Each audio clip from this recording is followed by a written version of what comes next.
Les politiques ce matin, des anciens membres de la France Insoumise ont créé l'Association pour une République écologique et sociale. Composé ce mouvement de quelques dissidents du parti, écartés à la veille du premier tour des élections législatives anticipées. Clémentine Autain, Alexis Corbière, Daniel Simonet ou encore Raquel Garrido.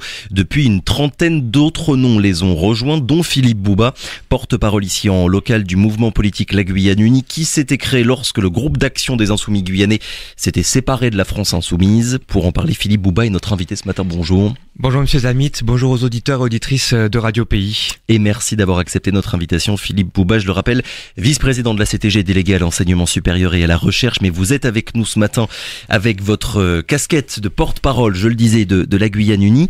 Déjà, ce mouvement, l'après, c'est quoi? Je pense qu'il y a beaucoup d'auditeurs qui en entendent parler pour la première fois ce matin. Un mouvement, un collectif, un parti politique, qu'est-ce que c'est exactement?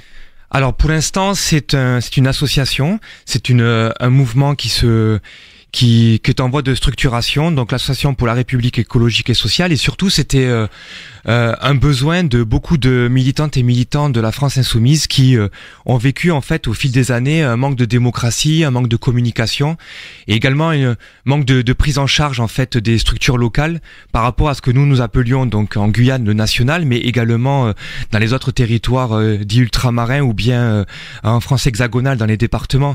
C'est-à-dire que la France Insoumise officiellement c'est 3 adhérents dont Jean-Luc Mélenchon et Emmanuel Bompard qui en est le président. Et la troisième personne, par contre, je n'ai pas trouvé laquelle elle était, peut-être Martine Panot ou Sophia Chikirou, je ne sais pas, ou Paul Vanier. En tout cas, force est de constater que la France Insoumise, c'était l'avenir en commun, ce sont des idées progressistes et humanistes, mais la structuration faisait que on ne pouvait pas faire évoluer le mouvement, surtout quand on était issu on va dire, de l'histoire, on va dire, d'organisation structurée, et d'où il y avait donc des votes, puisqu'à la France Insoumise, on ne votait jamais, on avait simplement des dictates qui arrivaient vers le haut. Et donc, en juillet 2022, en Guyane, on a pris donc les choses en main, on a décidé donc de quitter la France Insoumise. Et finalement, les personnes en fait, les députés qui n'ont pas obtenu leur investiture et qui sont partis de la France Insoumise, dont Corbière, Autain, je passe aussi à Daniel Simonet, qui sont en fait des historiques, surtout pour Corbière et Simonet, qui sont des historiques des proches de Jean-Luc Mélenchon.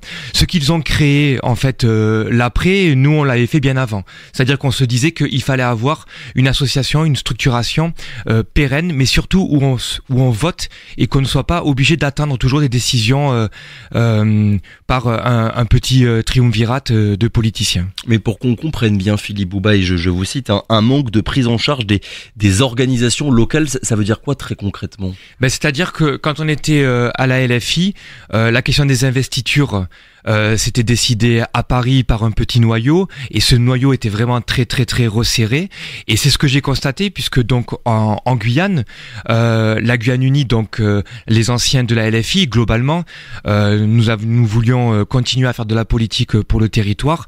Beaucoup de mes camarades souhaitaient quand même qu'on garde un regard vers l'Hexagone, et finalement pendant 2 ans, donc nous sommes restés une structure, un mouvement guyanais, et on s'est dit on a fait une réunion. On s'est dit que individuellement, donc on pouvait adhérer, et en fait on a tous un peu pensé un peu l'idée, c'est-à-dire adhérer à l'après, parce que c'est pour l'instant une association qui se veut, je pense, un mouvement politique, mais c'est les balbutiements, c'est en fait petit à petit on est en train de réfléchir. Donc en gros on a un pied dans la Guyane Unie, pour certains donc le second pied dans l'après, et c'est complémentaire, la Guyane, l'Hexagone, mais surtout c'est de se dire en fait qu'il faut avoir une politique proche du peuple, dans le social, dans l'économie, et également on va dire la santé et l'école. Mais mis à part ces questions d'investiture, Philippe Bouba, qui sont donc des questions de personnes finalement, qu'est-ce qui était décidé uniquement par cette petite direction de la France Insoumise? Est-ce qu'il y a certains sujets, par exemple, que vous souhaitiez mettre sur la table et vous aviez une opposition franche de la part de la France Insoumise côté Hexagone? Par exemple, il n'y avait pas de congrès de la France Insoumise. Et d'ailleurs, Jean-Luc Mélenchon, il avait un peu levé les yeux en l'air quand je lui ai indiqué qu'en janvier 2021, la LFI Guyane Insoumise avait organisé organiser son propre congrès sur le territoire. Alors entre les yeux en l'air et un peu de colère, parce que ce n'était pas la nature de la France insoumise. La LFI, c'est une machine, une forte machine autour de Jean-Luc Mélenchon, puisque l'objectif c'est d'obtenir le Graal suprême, c'est-à-dire la présidentielle. Et nous, quand on est rentré à la LFI, c'est pas pour Jean-Luc Mélenchon, c'est surtout pour l'avenir en commun, qui était le programme depuis plusieurs années de LFI et donc de son candidat, puisque il était en interne décidé que c'était Jean-Luc Mélenchon. Et ensuite, c'est de se dire qu'il n'y avait pas, par exemple, de réunion ou de possibilité pour que les ultramarins puissent se coordonner pour avoir aussi une prise en charge. Alors, il y avait bien des cahiers, alors c'était des cahiers de réflexion, mais tout ce qui était stratégie politique, investiture, tout ça tournait vraiment autour d'un petit groupe, et ce petit groupe finalement, je pense qu'à force d'avoir tiré la corde, elle s'est cassée, et donc là vous avez des anciens pontes de la LFI, donc l'après par duo, avec Corbière, Autain, Garrido, Simonet et d'autres également. Mais maintenant, c'est le bas, on va dire, pour faire plus simple, qui prend en charge. Et donc, je suis le référent donc pour la Guyane actuellement. Et donc, on s'est rendu compte qu'il y avait beaucoup d'élus locaux, municipaux notamment, et des anciens coordinateurs de groupes d'action qui rejoignent l'après parce qu'ils n'étaient pas satisfaits.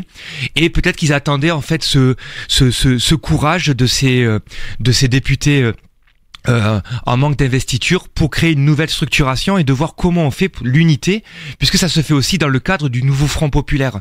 Et moi par contre, oui, vous restez proche du nouveau Front alors, Populaire. Alors on est dans le nouveau Front Populaire, et moi par contre, ce que je tiens à dire à chaque fois que je discute avec des cadres de l'après, et également avec les militants et les militantes, c'est que en Guyane en fait, nous avions déjà décidé ça, et on se dit peut-être que si les gens s'étaient dit les choses beaucoup plus en amont, dès 2022, on aurait pu structurer déjà une nouvelle organisation, les idées de l'avenir en commun, avec la démocratie interne. Mais est-ce que cette manière de faire, Philippe Bouba, très très verticale finalement, et que vous dénoncez de la part de la France Insoumise, elle est pas propre à tous les partis politiques? Alors non, parce qu'en fait, tout dépend de ce que l'on met dans la structuration interne. L'après se veut une organisation démocratique. Certainement, alors le 5 octobre, on a notre grande réunion, une convention à Paris. Alors nous serons en visio. Mais Convention nationale, c'est bien ça qui va réunir tous les membres de l'après. Toutes les délégués. Donc tous les délégués de l'après vont se retrouver pour discuter sur deux textes, en gros feuille de route politique et perspective unitaire par rapport aux autres organisations. Et bien évidemment, il y aura aussi la pensée de la structuration interne, parce que c'est vrai que pour l'instant, c'est simplement une idée, un projet. L'après, c'est une association qui existe, ça c'est clair. Il y a des adhésions aussi. Faut savoir qu'à la France Insoumise, on pouvait adhérer simplement en cliquant sur un site internet, alors qu'ici, maintenant, à l'après, et c'était aussi une demande des camarades, c'était qu'il y avait une adhésion, et l'adhésion de fait indique que on marque le coup et qu'on rentre dans un mouvement. En tout cas, c'est ce qu'on était habitué pour ceux qui venaient du syndicalisme ou dans d'autres organisations. Donc, on vote en interne, et ensuite, la décision, la majorité, ou bien les 3/4, ou au consensus, tout dépendra après de ce que l'on va décider, de savoir comment une décision pourra le plus d'être démocratique possible. L'objectif, c'est l'unanimité, et ça, ce serait l'idéal. Mais, comment dire, qu'est-ce qui fonde politiquement, dans le fond, sur les idées, ce mouvement, l'après Philippe Bouba, mis à part le fait de rassembler d'anciens dissidents de la France Insoumise? Alors, avec le temps, finalement, de plus en plus de personnes en fait rejoignent l'après. C'est ce que j'ai vu dans la boucle Telegram. Donc c'est là où on a nos discussions internes. C'est vrai qu'à la base, c'est un départ de la LFI, et je pense qu'après des personnes se sont dit, j'ai été à la LFI il y a très longtemps, ou bien je souhaite m'engager dans une nouvelle structuration qui se veut démocratie interne, mais surtout innovante, dans le cadre unitaire. L'idée, c'est de pas tirer la couverture à soi, mais de se dire que ce nouveau Front Populaire qui est quand même une espérance, et ça a permis d'arriver premier quand même, cette coalition, même si c'est un Premier ministre qui a son parti politique est arrivé dernier. C'est ça un peu le délire de la 5e République, c'est que la coalition qui est arrivée première, donc nouveau Front Populaire, est un regroupement, alors oui, de 4 partis politiques que l'on voit, mais en fait, il y a des dizaines de partis politiques qui soutiennent, ou de mouvements, qui soutiennent le nouveau Front populaire. Donc c'est un départ de LFI au début. Ensuite, c'est une espérance avec des personnes qui rejoignent surtout les idées, comme j'ai dit, justice sociale, fraternité, et de se dire en fait que on doit tous évoluer en même temps et de penser bien évidemment aux personnes les plus précaires sur la question du logement, la santé. C'est quelque chose en fait qui nous tient à cœur. Et je me dis aussi que finalement un mouvement n'est qu'un outil et pas une fin en soi. Alors les personnes saines, humaines, les personnes qui se veulent en fait apporter leur pierre à l'édifice, seront les bienvenus dans l'après.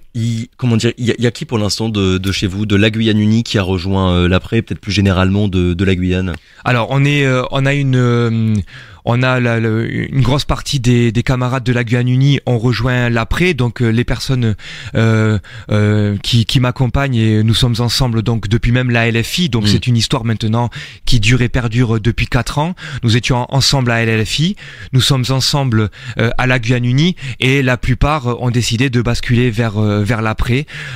Donc des adhésions individuelles, il n'y a pas de décision collective de la part de votre mouvement d'adhérer à l'après. La décision collective, c'est de dire que on proposait de rentrer individuellement à l'après, parce que pour l'instant c'est une association. Bien évidemment qu'au bout d'un moment, on attendra aussi les propositions de texte internes. On se réunira, donc l'après Guyane se réunira fin septembre pour décider justement quels seront nos mandats. Même si on sera en visio, nous porterons nos 2 délégués à la convention, puisque l'objectif, c'est pas de prendre des billets d'avion, mais c'est de participer aux réunions politiques et d'être donc après avec l'ensemble des camarades de l'Hexagone.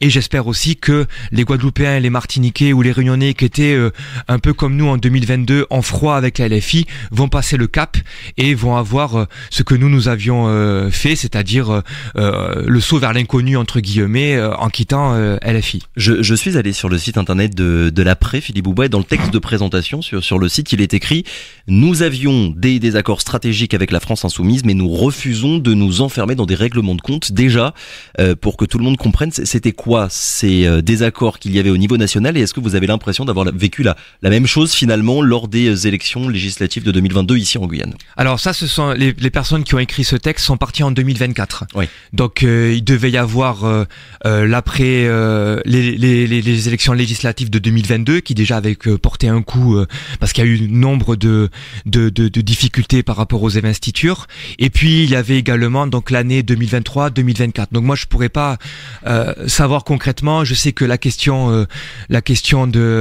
palestinienne et israélienne faisait débat. Alexis Corbière et Clémentine Autain avaient notamment, si je me souviens bien, un discours différent que par exemple Jean-Luc Mélenchon ou Manu Bompard. Donc c'était, je pense qu'il y avait ça qui rentrait en jeu. Donc nous, c'était simplement la stratégie de l'écoute et de la démocratie interne. Donc nous, en 2022, c'est de dire, vous n'écoutez pas les collectifs locaux et vous ne réglez pas les problèmes qui se déroulent sur les territoires. C'est-à-dire que on vous fait remonter des informations et vous n'écoutez pas ce qui se passe, comme si vous souhaitez simplement des clics sur une plateforme, que la décision après vienne d'en haut, et qu'après on demande simplement le dimanche aux gens de venir mettre un bulletin pour les candidats LFI. Force est de constater que ça n'a pas fonctionné, puisque la LFI, sauf erreur de ma part, n'existe plus en Guyane. Nous refusons de nous enfermer dans des règlements de compte. Je répète ce qui est écrit sur le site internet de l'après, et pourtant, j'ai l'impression, mais vous allez peut-être me dire le contraire, Philippe Bouba, que depuis ces dernières semaines, on assiste à un déchaînement à gauche au niveau national, et notamment entre François Ruffin et la France insoumise. À quel point, d'après vous, c'est un spectacle qui peut être préjudiciable pour l'unité de la gauche française, Philippe Bouba? Alors, François Ruffin, c'est déjà au lendemain juste avant les élections législatives, les récentes, c'est lui qui a porté le terme de nouveau Front populaire. Oui. C'est lui qui avait dit il faut un nouveau Front populaire pour s'en sortir et pour surtout gagner contre l'extrême droite. Alors le nouveau Front populaire, ça vient de François Ruffin. François Ruffin n'est pas à l'après. Ce n'est pas un adhérent de l'après, même si le président de son parti politique, Picardie Debout, a rejoint ce mouvement et fait partie des fondateurs. Après, François Ruffin a un livre, et c'est dans cet ouvrage en fait qu'il raconte son expérience de compagnon de route, voire même peut-être de doute de la France insoumise, et c'est vrai qu'il y a des propos qui sont assez on va dire assez piquants contre Jean-Luc Mélenchon, et également des discussions qu'il a pu avoir avec d'autres personnes de LFI. Et il y a eu une riposte d'ailleurs radicale des lieutenants et lieutenantes de Mélenchon, et tout ça en fait se fait souvent sur Twitter, qui est un peu qui, vu que c'est 140 lettres, ça permet d'être véhément et méchant en peu de mots. Moi je pense qu'il faut sortir de tout ça, il faut régler les comptes s'il le faut. Après l'idée, moi je pense, j'ai toujours été partisan moi de laver le linge sale en famille. C'est ce que nous souhaitions faire de toute façon, et c'est ce qu'on a fait, puisque même si nous avions des accords avec la France insoumise avant les élections présidentielles de 2021, nous n'avions rien dit, parce qu'on se disait quand même que si l'avenir en commun allait être appliqué, ça aurait été le jour et la nuit pour les personnes les plus en difficulté en France et dans les territoires dits ultramarins. Donc maintenant, on va dire que l'on règle tout cela, que ça soit en off ou en on, peu importe, que ça sorte, et comme ça que l'on purge tout ça et qu'on n'en parle plus, mais qu'après, on se dise quand même qu'il y a des personnes qui sont en souffrance, et que au-delà des petites phrases et des coups bas, etc., il y a quand même en fait après une population à en prendre en charge, à accompagner, et j'espère que ça va se tasser assez rapidement, et que nous, en tout cas, à l'après, on rentre pas dans ce jeu. Ça a été bien dit par les camarades, nos échanges que nous avons dans quel jeu, dans le jeu des règlements de compte en public. Dans le règlement de compte, c'est-à-dire on a quitté la LFI, bon ben c'est très bien, il y en a qui ont été exclus. Il y en a qui ont été purgés, c'était le terme utilisé. Il y en a qui ont quitté en fait leur groupe d'action. Et ben c'est très bien. Faut quitter, du passé faisons table rase, comme dit l'Internationale, et c'est pas plus mal. Et ensuite, on se dit maintenant, cette structuration, avec nos origines politiques différentes, de la grande famille du socialisme, c'est qu'est-ce que l'on fait ensemble. Et on se donne aussi, parce que moi je pense que malgré tout, la forme est très importante. C'est quelle structuration interne pour ne pas qu'il n'y ait de déçus, et que ce soit pas un petit noyau qui décide. En tout cas, moi je vais être clair, si je me rends compte que l'après c'est un LFI on va dire bis, ou LFI light, ou plus dur, c'est-à-dire que on a les mêmes travers d'un petit groupe qui va décider, moi je n'en serai pas, et l'adhésion ça sera pour un an et pas plus.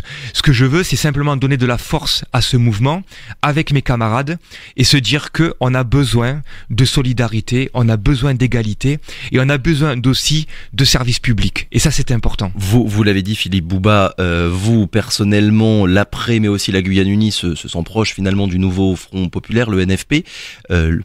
À ce que je sache, le NFP, dans le NFP, il y a des insoumis. À quel point le travail en commun sera possible avec eux quand on voit tous ces règlements de compte dont vous parliez il y a quelques instants? Est-ce que c'est possible à court et moyen terme finalement de travailler ensemble? Le nouveau Front populaire a vocation de coaliser et de coordonner ces mouvements politiques. Pour l'instant, ces partis ont réussi à se mettre d'accord, même s'ils ont mis du temps, avec une candidate pour Matignon. Bon, la personne n'est pas appelée par le président de la République, et je sais que par la base, et c'est peut-être ça qui est intéressant, il y a des collectifs Nouveau Front populaire où là les adhérentes et adhérents de l'après sont investis totalement, et c'est là en fait que l'on va pouvoir décider collectivement ce que l'on peut faire. Maintenant, à l'après, de tirer aussi l'épingle du jeu, c'est-à-dire d'être une association qui se veut aussi facilitateur, en se disant que toutes les personnes qui souhaitent rejoindre l'idée du nouveau Front populaire, mais qui ne veulent pas en fait rentrer dans cette guerre d'organisation, l'humanité, la fête de l'UMA, je l'ai suivi sur les réseaux sociaux, vous aviez tout le monde, et vous aviez même des débats où vous aviez énormément de partis politiques du nouveau Front populaire et peut-être même que des gens de l'après se sont retrouvés juste à côté des personnes de LFI. Parce que justement, c'est qu'à de dire, il faut faire fi, je pense, de toutes ces bêtises en fait. Parce que pour moi, en fait, tout ça c'est ridicule par rapport à l'enjeu que l'on a. On a un gouvernement qui est en cours de préparation, qui sera le même que le précédent, peut-être même pire. Et en fait, au final, les humanistes et les progressistes se retrouvent le bec dans l'eau parce que peut-être qu'on n'a pas été assez fort avant les scrutins électoraux de se dire les choses, de se mettre d'accord pour pouvoir après aller devant la population avec un programme. Et je pense qu'en fait, l'unité, ce ne sont pas des personnes, l'unité, ce ne sont pas des organisations, mais l'unité, c'est le programme, des idées et des valeurs. Là, on est en train de parler de politique au niveau national et je pense aux auditeurs, Philippe Boubac, qui sont en train de vous écouter, qui se demandent peut-être en quoi est-ce que ça nous concerne, nous, depuis la Guyane. Alors ça, tout est politique, donc déjà ce qui se passe à Matignon et à l'Élysée aura des conséquences bien évidemment chez nous, puisque moi je ne doute pas qu'avec un gouvernement nouveau Front populaire, je peux vous dire que l'autonomie de la Guyane aurait été beaucoup plus simple à obtenir, puisque nous sommes quand même les mouvements politiques qui sont dans la majorité autour de Gabriel Serville sont quand même des organisations pour certaines qui sont sœurs des organisations de l'Hexagone, ou en tout cas proches de la même mouvance. Et je vais regarder par rapport à ma délégation un Crous autonome et de plein exercice en Guyane. Moi, je peux vous dire que si on avait un gouvernement de nouveau Front populaire, l'autonomie du Crous, nous l'aurions obtenue assez facilement parce que, de fait, on a une meilleure écoute puisque nous sommes des camarades. Donc, c'est de se dire ici qu'on doit continuer d'ailleurs à prendre les choses en main, de regarder ce qui se passe à 7000 km, d'où le fait que notre mouvement politique, notre mouvement, la Guyane Unie, continue son travail unitaire à être aux côtés des partis politiques qui ont des vocations à être locaux.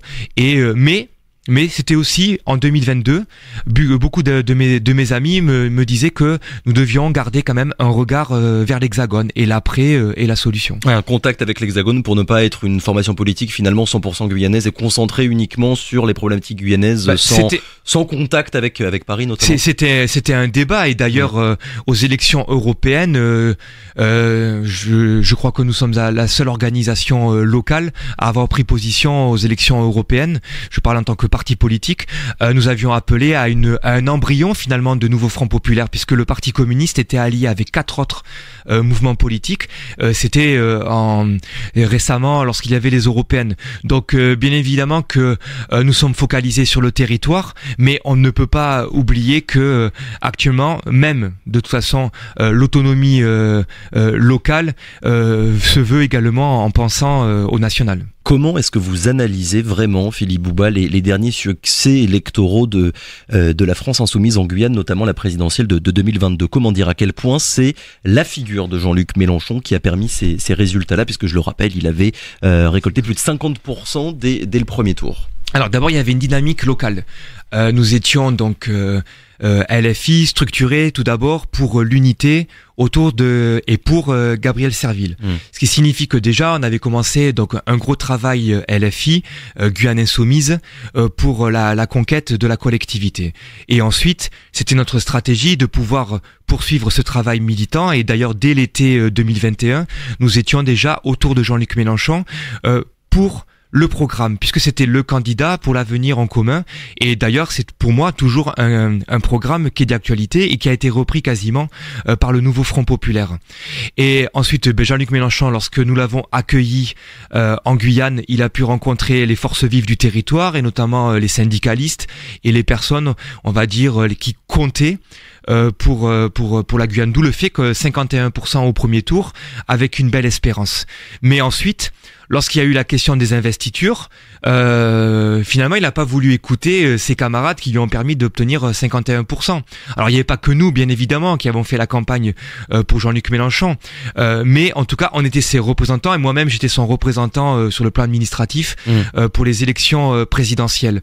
Donc, il y a une candidature, c'est clair que c'est un orateur, c'est une personne qui sait, même quand il dit le contraire de ce qu'il pense et il le fait bien, je pense. pense. C'est quelqu'un qui est un tribun, mais moi ce que je lui ai reproché, et c'est ce que je lui ai dit quand il a voulu me revoir l'année dernière, c'est de se dire que il faut écouter la base. Et ça, pour lui, j'ai l'impression que c'est une perte de temps, parce qu'il a beaucoup été dans des organisations, notamment chez les Lambertistes, ou bien au Parti Socialiste, où il y a toujours des votes internes. Lui considérait que c'est une perte de temps. Moi, je ne pense pas. Je pense qu'il vaut mieux perdre du temps avec la démocratie interne plutôt que d'avoir une personne tout en haut qui, au bout d'un moment, en fait, n'entend plus rien, n'écoute plus, et puis c'est un château de cartes qui tombe au fur et à mesure, puisque regardez la France insoumise, il n'y a plus rien ici. Voilà le résultat du comportement de la LFI nationale. Vos ambitions, Philippe Bouba, et on terminera là-dessus, c'est celle de votre mouvement dans un avenir plus ou moins proche. Les prochaines élections, ce sera en 2026 pour les élections municipales. Est-ce que vous y pensez? Est-ce qu'il y a des mairies ici en Guyane que votre parti politique visera? Alors, on y pense toutes et tous depuis un an. D'ailleurs, nous l'avions affirmé déjà publiquement, puisque un mouvement politique a vocation à être dans des exécutifs, et donc les élections municipales pour la Guyane unie est notre prochaine perspective électorale. Mais on continue aussi à être une organisation de terrain, à l'écoute de la population, et à participer également lorsque des mouvements sociaux, à titre individuel ou même en tant qu'organisation, on compte apporter notre pierre à l'édifice pour aider la contestation sociale sur le terrain, dans les manifestations, et à penser en 2026. Alors c'est maintenant dans 2 ans globalement, et notre mot d'ordre tout simplement, c'est que les camarades qui sont à la Guyane unie veulent toutes et tous participer à des exécutifs municipaux. Philippe Bouba, merci beaucoup d'avoir été avec nous ce matin. Je le rappelle, donc porte-parole de la Guyane unie. Vous venez donc de rejoindre l'APRE, l'association pour une République écologique et sociale. Merci encore.